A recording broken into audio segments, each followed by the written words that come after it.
Salut tout le monde, très urgent et très bonne nouvelle mes chers amis. L'armée malienne vient d'éliminer le chef terroriste de Daesh. L'une des plus grandes opérations dans l'histoire de l'armée malienne vient de se passer aujourd'hui, dimanche 21 janvier 2024 à 4 h du matin, au moment où il s'apprêtait à attaquer les citoyens maliens, les citoyens burkinabés et les citoyens nigériens. Mes chers amis, voilà la photo de Abdul Wahab Ould Cheriba. C'est le chef des opérations. C'est lui qui est le chef de commandement. Il vient d'être tué par la puissance de feu de l'armée malienne. Au moment où il s'apprêtait à manger son petit déjeuner. Ah, mes chers amis, aujourd'hui, dimanche 21 janvier 2024, ça c'est la plus grande victoire de l'armée malienne. Mes chers amis, je vous ai dit, c'est fini pour les terroristes. Beaucoup de gens, la France va commencer à pleurer aujourd'hui. La deuxième nouvelle aujourd'hui, mes chers amis, en tout cas, il y a eu d'autres frappes de l'armée malienne vers la région de Mopti. Après, on va vous montrer ça là. Donc, vous voyez les corps des terroristes. Mes chers amis, plusieurs pick-up avec leurs occupants, ils sont tous partis en enfer. Nous saluons le renseignement malien, dont le chef s'appelle Modibo Kone. Nous remercions aussi le ministre de la Défense, colonel Sadio Kamara. Merci beaucoup. Mes chers amis, allons-y avec les bonnes nouvelles. Il était le chef politique de l'État islamique. Celui qui a été tué là, c'est le chef politique de l'État islamique. C'est lui qui dirigeait les opérations pour attaquer. Et puis, l'État islamique est une organisation très dangereuse. Ce sont ces genres de terroristes qui massacrent toute une population. C'est-à-dire que ce sont les terroristes les plus dangereux. Et voilà le monsieur même. Il s'appelle Abdul Wahab Cheriba. Abdul Wahab Cheriba, il est parti dans l'enfer. Au moment où je parle, on est en train de lui brûler dans l'enfer. Donc, mes chers amis, nous allons lire ce qui s'est passé réellement. Écoutons ça très bien. Vous serez très contents aujourd'hui. Voilà les faits, mes chers amis. Et avant d'aller de cela, la deuxième nouvelle aujourd'hui, le secrétaire d'État américain Anthony Blinken est en partance pour le continent africain ce dimanche 21 janvier 2023. Pendant une semaine, il va visiter 4 pays africains pour souligner la réalisation des enseignements pris au sommet des États-Unis Afrique de Washington il y a un peu plus d'1 an. Donc Anthony Blinken est en tournée africaine. Après on va décortiquer ça aussi. Les Américains aussi veulent être amis avec nous. Donc c'est pas grave. On va vous donner des détails par rapport à ce qui s'est passé au Mali. C'était une opération commando que l'armée malienne a menée. Pendant toute la nuit, l'armée malienne était en train de bien surveiller. Je vous ai dit avec les nouveaux matériels que le Mali, le Burkina et le Niger possèdent aujourd'hui. Personne ne peut s'amuser avec les Maliens ou les Burkinabés ou les Nigériens. Mes chers amis, au moment où je vous parle, voilà ce qui s'est passé. Voilà les révélations de la victoire de l'armée malienne contre les Daesh. Eh mes chers amis, tout le monde sait que l'État islamique là, c'est une organisation terroriste criminelle. C'est des vrais criminels. Écoutons ce qui s'est passé. À Menaka, gros coup porté par les forces armées maliennes contre Daesh. À Inaraban, Abdul Wahab Ould Cheriba, un des plus grands dirigeants de Daesh au Sahel, a été tué aujourd'hui, dimanche 21 janvier 2024. À Inaraban, localité située à 60 km au sud-ouest de Menaka, suite à une opération aéroportée des forces armées maliennes. Abdul Wahab Ould Cheriba est un des instigateurs du massacre de plusieurs centaines de civils dans la région de Menaka et dans les pays voisins comme le Burkina Faso et le Niger. Ce monsieur a tué des Burkinabés, des Maliens, des Nigériens en vrac. Voilà sa photo. Voilà la photo du criminel. Il a fatigué les Burkinabés, les Maliens. C'est lui qui ordonnait les terroristes de brûler les villages, de faire des tueries incroyables. Voilà ces criminels. Écoutons ce qui s'est passé. Cette opération des forces armées maliennes a permis la neutralisation de 13 terroristes. Écoutons ça très bien. La neutralisation de 13 terroristes, parmi lesquels plusieurs lieutenants de Daesh.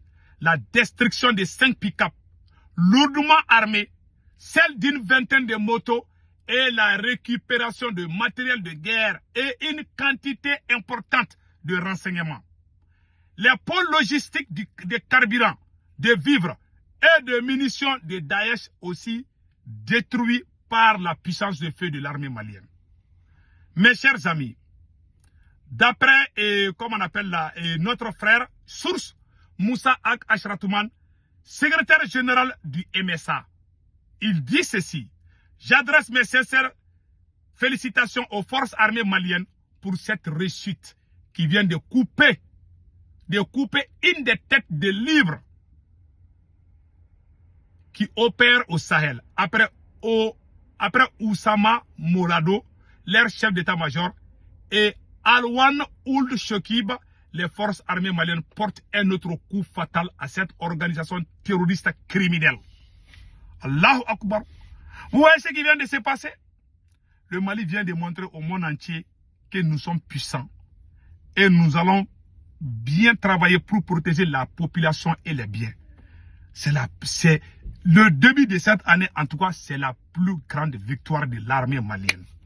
Je vous ai dit, aujourd'hui là, c'est pas bon pour la France. Non seulement la France a tenté de négocier avec Macron pour rester en Afrique, ça a échoué. La France a été prise en flagrant délit d'envoyer ses mercenaires en Ukraine, dont la Russie a tout éliminé. Troisième mois, le chef d'état-major général de Daesh vient d'être éliminé par la puissance de feu de l'armée malienne.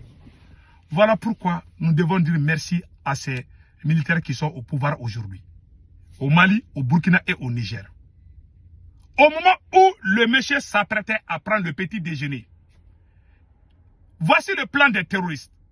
Ils voulaient manger, après avoir bien mangé, ils voulaient maintenant commencer leur acte criminel.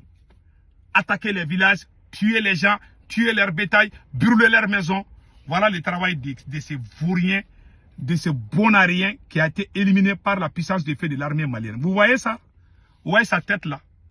Il est déjà dans l'affaire. Aujourd'hui, je suis content parce que lui, au moins, on le voit. Ça veut dire que les vautours vont bien manger là, un très bon petit déjeuner. Voilà ce qui se passe. Voilà ce qui se passe. L'armée malienne vraiment a fait la fierté de toute l'Afrique. Nous sommes très fiers de cette armée. Et nous encourageons les forces armées maliennes de tout faire pour que cette situation aille plus vite que ça. Ils sont en train de travailler. Franchement parler, nous sommes très fiers de l'armée malienne, de l'armée burkinabé et de l'armée nigérienne. Mes chers amis, vraiment, voilà ce qui se passe. Donc, leur plan était de manger d'abord. Quand ils vont finir de manger, ils vont attaquer les endroits stratégiques du Mali. Mais ils oublient que le Mali a des machines sophistiquées. Quand il va dire alors sur les banderoles, les radars là, les radars que la Russie nous a donnés là, à 500 mètres ou à 5 ou 10 km, si les terroristes communiquent, sauf s'ils parlent entre eux-mêmes, en tout cas, quand ils prennent n'importe quel téléphone dans le monde entier, le Mali va intercepter. Ça, c'est clair comme l'eau de roche. On les a pris à travers leur système de communication. Donc, le radar malien a intercepté ce qu'ils étaient en train de faire. Ils ont des téléphones satellitaires, mais ils ne savent pas que le Mali a des choses et les contre-choses. Donc, le chef des services de renseignement, Modibo Kone, a capté et puis il a informé le ministre de la Défense, Sadou Kamara, qui allait achever les restes. Bravo à cette belle équipe. Mes chers amis, ça c'est une grande victoire pour tout le Sahel. Donc, mes chers amis, le secrétaire d'État américain Anthony Blinken est en train d'organiser une tournée africaine. Cela doit être un voyage positif. Il s'agit de montrer comment les liens économiques commerciaux ou de santé ont évolué positivement depuis le sommet de Washington. Anthony Blinken, secrétaire d'État américain, est impatient de parler de sécurité alimentaire, l'un des points clés du sommet. La première étape, c'est le Cap Vert.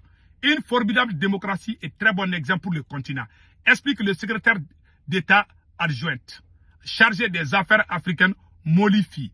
Elle s'attend à un moment vraiment sympa à l'étape suivante, la Côte d'Ivoire, en pleine Coupe d'Afrique des Nations, même si la volonté de positiver ces affichés, le sujet de sécurité ne sont pas loin. Publicité. La Côte d'Ivoire a des frontières communes avec le Mali et le Burkina Faso et la situation au Sahel sera évidemment abordée. Ce sera aussi le cas de l'étape du Nigeria. Vous voyez maintenant, mes chers amis. Donc les Américains veulent aller au Burkina Faso et veulent aller en Côte d'Ivoire. Et puis ils veulent aller au Nigeria aussi. Donc on verra la suite. Mes chers amis, et restons quand même ensemble. Rien ne vaut que l'union, car c'est l'union qui fait la force. Passez excellent week-end. Ciao, ciao.